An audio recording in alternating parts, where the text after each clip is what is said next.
Hello.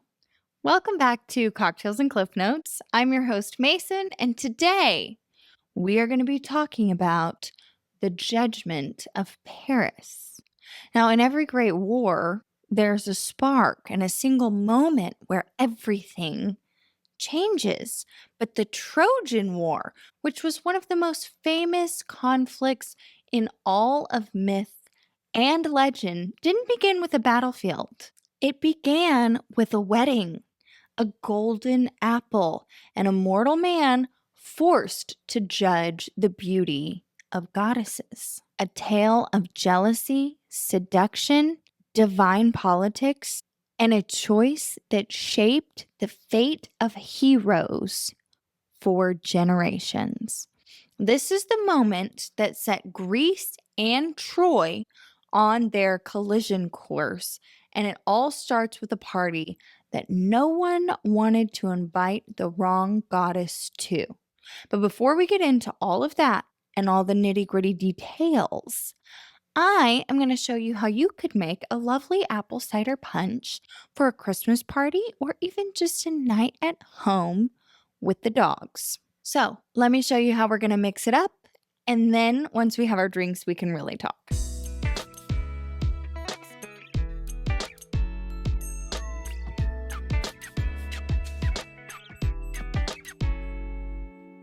Okay, for this, we got lots of ingredients. So start with something that you can mix a whole bunch of stuff together. We are going to add apples that have been soaking in brown sugar and cinnamon for hours.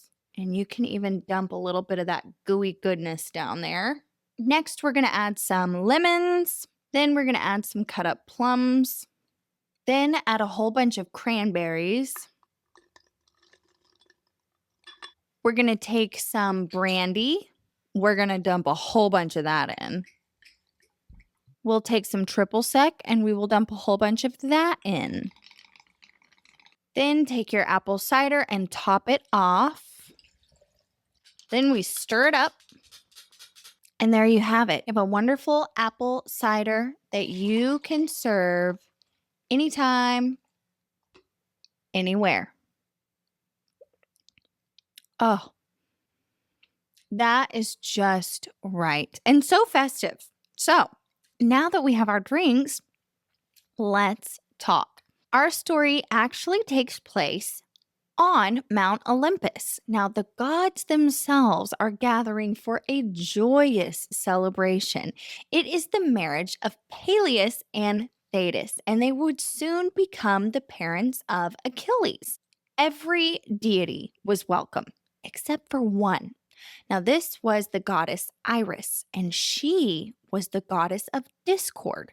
So, of course, you don't really want to invite the goddess of actual discord to a beautiful wedding, especially one where there's already, a lot of stuff going on. And you just never know. We've got a lot of powerful figures coming in this wedding. Let's not add the goddess of discord. So it was like, let's just see if we can leave her off the guest list. Nobody bring it up. Because she was so unpredictable, she was so explosive, she was the living embodiment of chaos itself. Nobody wanted her sowing any trouble at the ceremony. Everybody's all hush hush about it. Don't bring this girl. Don't talk about it in front of her. Well, of course, Eris is like, this is a major insult. I'm super offended. And, she probably didn't take things very well, considering that she was the goddess of discord. She was probably kind of just like, I am not cool with this. So she decided she wasn't actually going to crash the party itself. She was not going to show up and just start yelling and throwing curses, which is what she probably really wanted to do. She actually just walked in and she was very quiet, and obviously she was furious. But she decided she was going to toss a single golden apple into the center of the celebration. And on its gleaming surface was written 4 very simple words: to the fairest one. So immediately, 3 very powerful goddesses step forward. You've got Hera. Now, Hera was married to Zeus. They were like top dog and doggy. And Hera was very majestic. She was very commanding. She was the embodiment of power and sovereignty. Well, then, of course, Athena jumps in there. Now, Athena was the goddess of wisdom and she was the goddess of war. She was very clear eyed, very disciplined. She was like the strategist of Olympus. And then you have Aphrodite. And I'm sure we've all heard of Aphrodite because she was the goddess of love. And she was radiant. She was charming. She was irresistible. Now, each of these lovely goddesses believed that the apple was for them. Each believed she was the fairest. So, of course, they're all like, it's my apple. No, it's not. It's my apple. No, it's not. It's my apple. Well, this gets so heated and it's causing such a ruckus that Zeus actually has to get involved. He's like, ladies, please. Now, Zeus, he was smart enough to know that no decision he made would actually end well for him. And so he refused to choose. Instead, he actually declared that the matter must be solved by a mortal man. Enter Paris. Now, Paris was actually a young prince, but he was living in exile on the slopes of Mount Ida, which is near Troy. Paris, he was not like some warrior king. He was actually very gentle. He was a thoughtful shepherd. And long ago, there was actually an omen that had foretold that he would bring ruin to Troy. So he'd been passed away as a baby, like as a little infant. This omen's like, he's going to be the downfall of Troy. They just cast his ass out. But fate had always kept him alive. Because if you know anything about Greek mythology, you know that you cannot outrun your fate. So fate just kept him alive, and however that happened, who knows. But he had no idea that the gods were about to step into his life, let alone ask him to make a choice that would echo throughout all of history. Now, Hermes or Hermes, I feel like everybody says that wrong, but Hermes, let's just sound it out as a group. Hermes. Hermes led the trio of divine contenders to the mountain where Paris tended his flocks. So just imagine for a second, you're just out there bebopping around. You got a few sheep over here, a few goats over there. You're having a grand old time. It's just another Tuesday. And 3 radiant goddesses are now standing before this startled little shepherd, and they're demanding that he choose which of them is the most beautiful. Now, this was not just a judgment. This was a trap wrapped in a compliment. But these ladies did not come empty-handed. Each goddess prepared this lovely bribe for Paris. Now, Hera's was an offer of power, and she said, choose me, and I will make you king of all of Asia.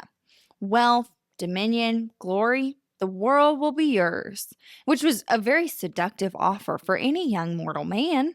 But Athena, she stepped in, and hers was an offer of glory. And she said, choose me, and I will grant you unmatched wisdom and victory in every battle. You will be the greatest hero alive, which was very tempting, even intoxicating. But Aphrodite, now Aphrodite's was an offer of love.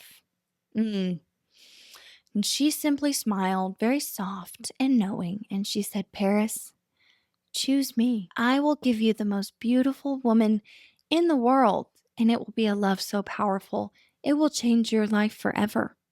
Not a kingdom, not glory, but beauty and the promise of passion. Paris's heart made a choice before his mind could catch up. Paris immediately placed the golden apple in Aphrodite's hand. And in that moment, the decision was sealed. Hera's face was cold with fury. Athena's eyes narrowed with insult and betrayal. Neither goddess forgot his choice, and both would become relentless enemies of Troy. Now, Aphrodite, very triumphant, whispered the next steps of destiny. Now, the woman that Aphrodite promised was Helen of Sparta, but she was already married to King Menelaus. But Aphrodite guided Paris across the sea, and Helen saw him. And under the goddess's influence, Helen fell deeply, deeply in love. So when Paris carried her away to Troy, the Greeks united in fury. Every king who had once pursued Helen had sworn an oath to protect the marriage of the man she chose, which is very noble, I suppose. And so, as a result, all the armies of Greece gathered together. Thousands of ships launched, and the greatest heroes of the age sailed for Troy. And this was all for a choice made by a shepherd and a golden apple. So, the judgment of Paris teaches us that even the smallest moments, a single choice, a single gift, can set massive events into action. Paris did not seek power, and he did not seek glory. He sought love, and in doing so, he angered the gods that would one day bring Troy to its knees. The golden apple became the spark that lit the fire of the Trojan War, proof that beauty, jealousy, and desire can be as destructive as any sword. So, cheers to Paris and tough decisions. And God bless Aphrodite, because she is just something else. My God, what a woman. What a goddess. A literal goddess. Until next time, just beware of golden gifts and the choices that change the world.